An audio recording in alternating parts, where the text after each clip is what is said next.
Hi, my name is Bruce Barkauer, the director of the Center for Faith and Giving in Indianapolis, Indiana, and very pleased to be with you again as we think theologically about stewardship. Yesterday's lecture was a difficult one, and not where I really wanted to start, but because of the nature of our timing, it was the place we needed to begin thinking about our personal economics, thinking about our personal budgeting, and our personal integrity as it reflects in ministry. So we've given you time by giving you that lecture first to have an opportunity to put your budget together. So now as we pick up today, we're really going to be picking up on more, I think, of what you might have been expecting, and certainly more about what I like to talk about when it comes to thinking about stewardship. Remember, we're thinking about stewardship as being more than money.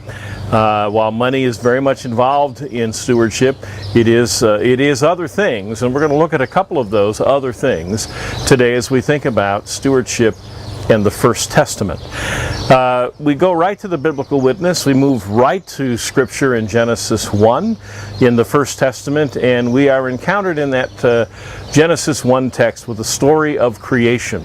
A wonderful telling of how it is that God has called order out of the chaos.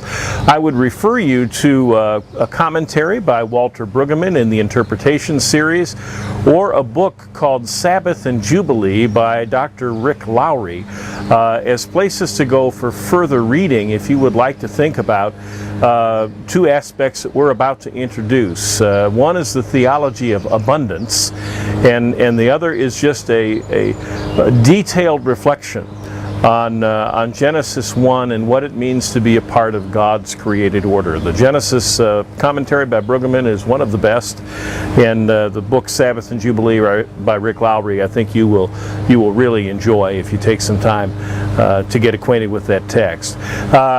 Rick goes into more detail than I'm going to go into today, looking at the Hebrew words, looking at the structure of the text, of how day 1 and day 4, day 2 and day 5, day 3 and day 6 all have relationship to one another. I am not going to get into that detail. What I want to talk about is day 6. And the creation of the human beings and those animals that dwell on the land. You'll remember that light has come into being, and the atmosphere, the dome, has been created, and waters and land have been separated, and then we had winged things in the sky and swimming things in the sea, and then we get the land creatures, and finally the culmination of the land creatures, the human creatures that are created in the image of God, and created for a specific purpose, which we're going to talk about now.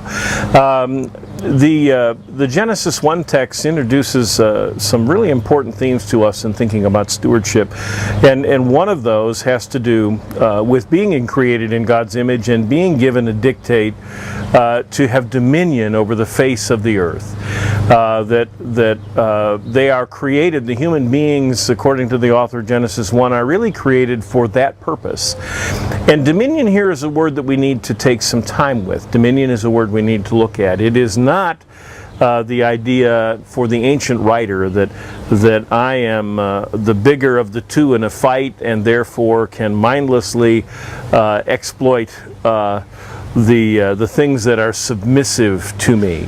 That would not be the original author's understanding of how dominion worked. They have more in mind a sense of a heavenly realm, like an earthly realm where a sovereign has dominion over all that's in the sovereign's territory, and that dominion implies a certain sense of stewardship and management and caretaking and accountability for all of those things that are in the realm of that sovereign. When we're thinking about dominion here, that's what we're thinking about. The ancient writer really has this much more in mind than the idea that we can simply take what we want because we can.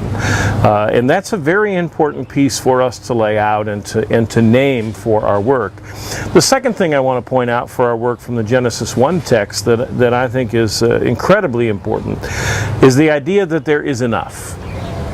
that as God creates all of the winged things in the air and all of the swimming things in the sea and all of the creeping things that go creeping on the land, that as all of these things are created, there is an abundance of them. There's an overwhelming number of them. In one of Walter Brueggemann's commentaries and reflections on Genesis 1, he talks about God just needing a day off to get away from all the stuff that God had made as one explanation for Sabbath. The idea that there is so much of everything, and that is echoed and repeated in the text, because the command is to be fruitful and to multiply.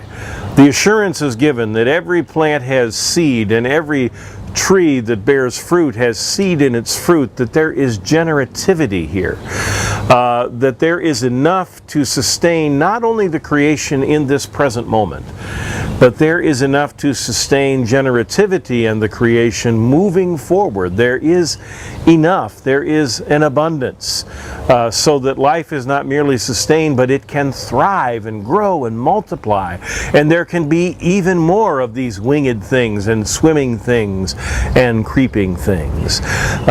This is what we call the theology of abundance. This is where we move to an understanding that God has inherently created the world with enough. And that is the foundational work for the work that I teach in stewardship. And so it's important that we make this point and that we understand it. And to be fair, a theology of abundance is not a theology of endless resources. There's never an implication in a theology of abundance that there aren't limits. It has to do with how things are cared for and managed.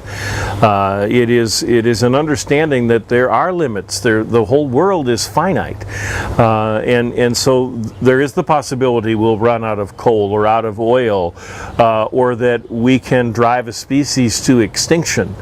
That care and management are needed so that these resources go for as long as possible, that they're equitably distributed and managed and cared for in such a way that they can be sustained. And that is a part of the human creature's role in having dominion, to subdue the face of the earth, to continue God's work of ordering the chaos. But fundamentally, it's important that you understand that at the Center for Faith and Giving, the theological framework from which we work, is that there is enough. And that sets a different understanding than an idea of scarcity. Later in the week, we will talk about the world's definition of what it is to have enough and what scarcity is and how that functions. For the author of Genesis, the idea of scarcity is far from the mind of the author. So let's be sure we have that established. Let's also be sure that we understand, as we look at Genesis 1 and as we look at one of the Psalms that very much reflects on that first day of creation, Psalm 104, we understand that for the biblical writer, God provides. Not only is there enough, but God is the source of provision, and God is trustworthy and true to continue to provide on into the future. This is a very important understanding. And the Psalm 104 is this beautiful, repetitious kind of flow of liturgy, of that, the waters come from the mountains to water the earth and fill the streams, and there's a refuge for the storks and for the conies, for the sheep. All things are taken care of, and this wonderful statement that when you open your hand, ascribe to God, when you open your hand, all things are fed or cared for, that your spirit is released, and things thrive. That's a wonderful imagery. I call your attention to the 104th Psalm and encourage you to read it for that reflection. So as we begin in our First Testament work, we make the claim of abundance, we make a definition of what it means to have dominion, and we understand that as a part of vocation or command. Let's move to the second story in Genesis, in the second creation story. Specifically, I want to look in chapter 2 at verse 15. And this is the understanding that the human being who has been created and placed in the garden has a vocation from the very beginning. And that is to till the ground. The vocation is to serve and to protect the garden.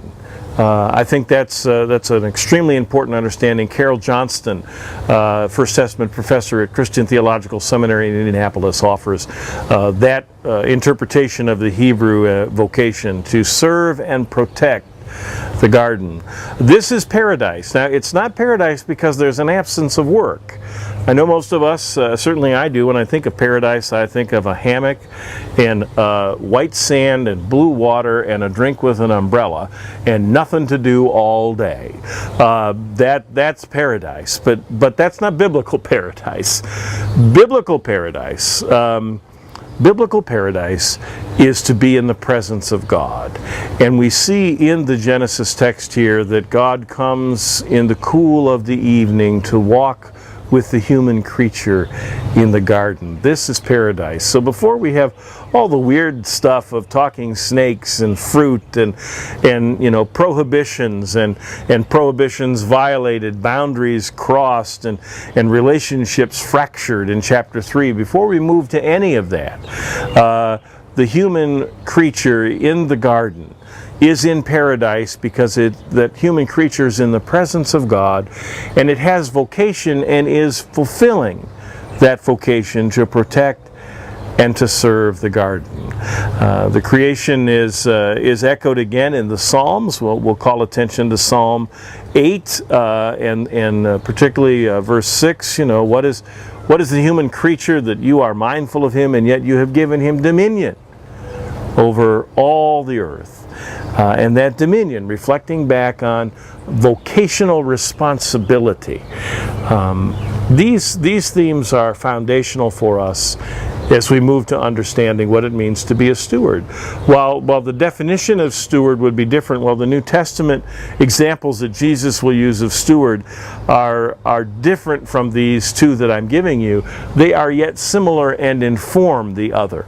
And so I really want to call your attention to that. I think that for our purposes is very important.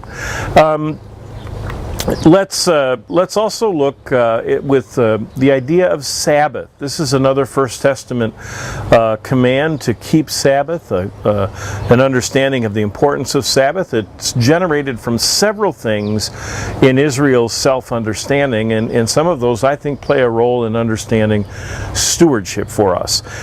First of all, in Genesis 2, in the first through the middle of the 4th verse, we have the command for Sabbath. We have the explanation that God rests from everything that God has made, and God takes a day off. Now, that's there for us, I think, for a reason, because as Genesis 2 will go forward, of course, we will understand what it means to be in relationship with God and to live in the world on God's terms. Here, I think that the telling of Sabbath sets the relationship for us. I actually think maybe it's the climax of the first creation story. The idea that sets for us an understanding that God is the creator and we are the created. It's not the other way around. The world, as we look at Sabbath, we'll begin to unpack, does not exist solely on our frenetic ability to create, by our cleverness, by our hard work, by whatever it is that we do. That's not where the world comes from. The creativity and generativity that's innate in the world and there and existing comes from God.